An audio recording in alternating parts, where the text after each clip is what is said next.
Panorama group, जो सोचता है वो करता है। आपके अपने सपनों का आशियाना। नमस्कार, आप देख रहे हैं भारत लाइव। मैं वेद सिंह और आज हम बाबा से जानेंगे नहले पे दहला में कि मोदी की 4 चरण में ही बन गई सरकार। शाह ने काउंटिंग से पहले किया रिजल्ट आउट। आखिर इसके पीछे की बात क्या है, हम सीधे बाबा से बात करते हैं। बाबा, क्या कहना है आपका इस पे? देखिए वेद, हम लगातार 4 चरणों की जो लगातार चल रही है वोटिंग हुई, उसके बाद से जो एग्जिट पोल की तरह से समझिए कि लोगों से बात करने के बाद पब्लिक ओपिनियन के आधार पर जो हम शुरू से ही ये बातें कहते आ रहे हैं कि इस बार का चुनाव टफ तो है, कंपटीशन भी है, लेकिन इस तरह का नहीं है कि रिजल्ट में बहुत ज्यादा कोई ड्रास्टिक परिवर्तन हो जाए। इस बात को लेकर के अब तक जो 4 चरण के चुनाव हुए हैं उसमें 379 सीटों पे चुनाव हो चुके हैं, यानी 80 में एक कम। ये पूरी कहानी हम बताते लगातार आ रहे हैं और इसी कहानी का एक अगला एपिसोड जो है, जैसे आप सीरियल देखते हैं उस तरह से एपिसोड बाई एपिसोड आपको क्यूरियोसिटी जगा करके और अगले एपिसोड के लिए आपका इंतजार कराया जाता है। उसी तरह से अमित शाह ने एक नया शगुफा छोड़ दिया। उन्होंने कई ऐसी बातें कही है जिसको लेकर के वो दावा कर रहे हैं कि 380 में से 270 सीटें हम प्राप्त कर चुके हैं। इसमें बिहार की भी 19 सीटें हैं। बिहार की 19 सीटों में उनका दावा है कि अधिकांश सीटें हम, यानी कि आप मान के चलिए कि 90 से 95% सीटें जो है वो जीत चुके हैं। अब ऐसी स्थिति में आप समझ सकते हैं कि लड़ाई कहां जा रही है। पहले चरण में बिहार की जो चुनाव की थी उसमें 4 सीटों पर चुनाव था, दूसरे में 5 और तीसरे में 5, चौथे में भी 5 सीटों पे चुनाव हुए थे और ये सब मिलाकर के 19 सीटों पे चुनाव हो गए। 19 सीटों में यदि बात करें आप तो गया जीतन राम मांझी, औरंगाबाद में बीजेपी, नवादा में बीजेपी, जमुई में एलजेपी। इसके अलावे दूसरे चरण की 5 सीटों पे जनता दल यूनाइटेड चुनाव लड़ रही थी, तो वहीं तीसरे चरण की 3 सीटों पे जनता दल यूनाइटेड, 1 सीट पर बीजेपी और 1 सीट पर एलजेपी थी। वहीं अगर बात करें चौथे चरण की तो भारतीय जनता पार्टी 3, एलजेपी 1 और जेडीयू 1 सीट पे चुनाव लड़ रही थी। इन सारी बातों को लेकर के आपने देखा होगा कि किसी भी तरह का कोई भी भेदभाव या कोई भी संकीर्णता नहीं दिखाई गई थी एनडीए की तरफ से, और एनडीए के जो घटक दल हैं वो एक दूसरे के लिए जम करके प्रचार कर रहे थे। इसी कड़ी में आपने देखा कि गृह मंत्री अमित शाह से लेकर के प्रधानमंत्री नरेंद्र मोदी तक सभी यहां आए और सभी ने चुनाव प्रचार के साथ साथ रोड शो तक किया। अमित शाह के भी आने की संभावना है और उनकी कहा जा रहा है कि तय हो गया है कि 2 दिवसीय दौरा पर प्रधानमंत्री मोदी की तरह वो भी पटना आएंगे और यहां से बिहार के लोगों को एक संदेश देंगे। जो बातें सामने आ रही है उसके अनुसार प्रधानमंत्री नरेंद्र मोदी अब तक चौथे चरण में 380 सीटों में 270 जीत चुके हैं। ये दावा अमित शाह का है। हालांकि 4 तारीख को परिणाम घोषित होंगे, काउंटिंग होगी, लेकिन केंद्रीय गृह मंत्री अमित शाह ने सीएए के मुद्दे पर पश्चिम बंगाल की ममता बनर्जी सरकार और कांग्रेस पर हमला बोला है। इसके साथ ही उन्होंने दावा भी कर दिया है कि 4 चरण के मतदान पूरे होने के बाद 380 में से जो चुनाव पूरे हो गए हैं, जहां मतदान हो चुका है, वहां से वो 270 सीटें जीत चुके हैं।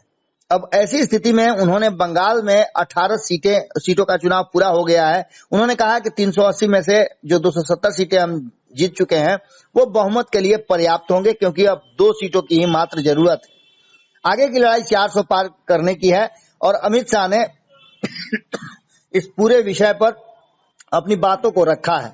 गृह मंत्री ने कहा कि बंगाल की सीएम ममता बनर्जी झूठ बोलती हैं, झूठ की खेती करती हैं और सीएम जिस तरह से लोगों को भड़का रही हैं वो उचित नहीं है। सीएए के तहत नागरिकता को लेकर के जो भी अर्जी करेगा उसे किसी तरह की कोई तकलीफ नहीं आएगी और इसको लेकर के वो काफी आश्वस्त भी हैं। उन्होंने कांग्रेस पर भी हमला किया है और राहुल गांधी पर हमला करते हुए उन्होंने कहा कि सीएए को हम हटा देंगे। ये बात कह करके वो सपना ही देख रहे हैं, क्योंकि सरकार तो उनकी बननी नहीं है।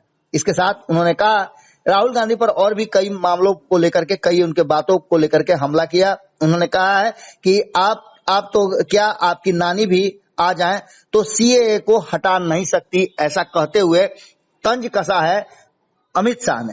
इसके साथ साथ पश्चिम बंगाल में उनकी रैली लगातार चल रही है। जैसा कि आप जानते हैं कि पश्चिम बंगाल भी एक कठिन राज्य है जहां भारतीय जनता पार्टी को अपनी स्थिति मजबूत करने के लिए हमेशा जद्दोजहद करनी पड़ती है। लेकिन इस बार जो आंकड़े आए हैं और जिस तरह से सर्वे रिपोर्ट आ रहे हैं उसमें बहुत सारी बातें देखने को मिल रही है। आपको बता दें कि अब तक जो हमारे पास रिपोर्ट आया है उसमें 8 राज्यों के 18 रैलियां करने वाले हैं प्रधानमंत्री नरेंद्र मोदी। तो 3 राज्यों में 10 रैलियां राहुल गांधी भी करेंगे और दोनों आमने सामने नजर आ रहे हैं। लेकिन इस बीच में जो तड़का का काम है वो अमित शाह करते रहते हैं। अमित शाह लगातार मतुआ समुदाय के लोगों को स्पष्ट कर रहे हैं कि चिंताओं से दूर रहने की जरूरत है। शाह ने समुदाय के आश्वस्त किया है कि उनके सदस्यों को सीएए के तहत नागरिकता मिलेगी। इस बात को लेकर के उन्होंने कहा कि अफवाह फैला रही हैं ममता बनर्जी और पश्चिम बंगाल में नागरिकता संशोधन कानून को लागू होने से नहीं रोका जा सकता है क्योंकि यह केंद्र का कानून है। दुनिया की कोई भी ताकत मेरे शरणार्थी भाइयों को देश की नागरिक बनने से नहीं रोक सकते हैं। और उन्होंने बिहार में भी इसी तरह की बातें कही है। जैसा कि आप सभी जानते हैं कि हमने पहले भी बताया कि अमित शाह का 2 दिवसीय बिहार दौरा प्रस्तावित हो गया है और वो पटना में रुकेंगे। इसकी खबर हमने पहले ही दे दी है। जिस तरह से ये सारी बातें चल रही है और अब तक का वोटिंग ट्रेंड रहा है उसमें चौथे चरण का वोट खत्म होने के बाद हालांकि वोटिंग प्रतिशत में बहुत ज्यादा इजाफा तो नहीं हुआ और न ही वोटिंग प्रतिशत गिरा है। लगभग 2019 के करीब मतदाता जो है वो वोट किए हैं और इससे साफ लग रहा है कि मतदाताओं के रुझान कहाँ है। उजियारपुर में आपने देखा कि उजियारपुर की 6 जो विधानसभा सीट है उसमें लगभग एक समान वोट हुए हैं और 2019 में जहां 59% 60% थोड़ा कम वोट हुए थे वहीं इस बार जो है उसी के लगभग वोट हुए हैं 60% 2019 में और 59.59% जो वोट हुए हैं उजियारपुर में वो इस बार 2024 में हुए हैं। तो वहीं अगर बात करें बेगूसराय की तो यहाँ भी लगभग उसी तरह की स्थिति रही है, 2% का गिराव हुआ है। दरभंगा में भी लगभग वही स्थिति है और मुंगेर में भी लगभग वही स्थिति है। समस्तीपुर की बात करें तो समस्तीपुर में भी बिल्कुल उसी के तरह वोट हुआ है जिस तरह से 2019 में हुआ था। हालांकि 2019 की परिस्थितियां हमने आपको बताई थी कि 2019 में कुछ विशेष परिस्थिति थी, वहां राष्ट्रवाद वाली बात थी। लेकिन यहाँ सिर्फ और सिर्फ आपको बता दें कि चौथे चरण के चुनाव में कहीं ना कहीं इन्फ्लुएंस साफ नजर आ रहा है प्रधानमंत्री नरेंद्र मोदी का। क्योंकि जब आपको याद होगा कि संपादक नमन मिश्रा जी ये बात कह रहे थे कि दोपहर के बाद वोटिंग का प्रतिशत काफी भारी मात्रा में बढ़ा है और हमने आपको सुबह से ही बताया था कि किस तरह की बातें हुई है। इसका असर सीधे सीधे प्रधानमंत्री नरेंद्र मोदी के रोड शो और रैली से पड़ा। लोग बाहर घर से निकले और उन्होंने वोटिंग किया। अब ऐसी स्थिति में आप समझ सकते हैं कि जो दावे किए जा रहे हैं उन दावों में विपक्ष पूरी तरह से बहुत पीछे है। हालांकि आपने देखा होगा कि बिहार में किस तरह से मुकेश सहनी को आगे बढ़ा करके डायरेक्ट प्रधानमंत्री नरेंद्र मोदी पर ही अटैक करवा रहे हैं इंडिया गठबंधन के लोग। प्रधानमंत्री को बस सत्ता चाहिए ये बात कह करके, जहां एक तरफ मुकेश सहनी ने साफ साफ ये स्पष्ट कर दिया था कि वो किस तरह से राजनीति और किस तरह से चुनाव प्रचार करना चाहते हैं। लेकिन इसके साथ साथ आपको बता दें कि संविधान खत्म हो जाएगा, इसके बाद आगे चुनाव नहीं होगा। मल्लिकार्जुन खड़गे ने ये सब बातें कही थी। अब इन सब बातों का कोई महत्व तो नहीं रह गया है। कल ही हमने खेल समझिए में जो बातें कही हैं वो साफ साफ नजर आ रही है, उसी के आधार पर सब कुछ होता हुआ नजर आ रहा है। जो वर्तमान परिस्थिति बनी है उसमें अमित शाह का बिहार दौरा और 2 दिवसीय दौरा काफी महत्वपूर्ण और प्रभावशाली होगा।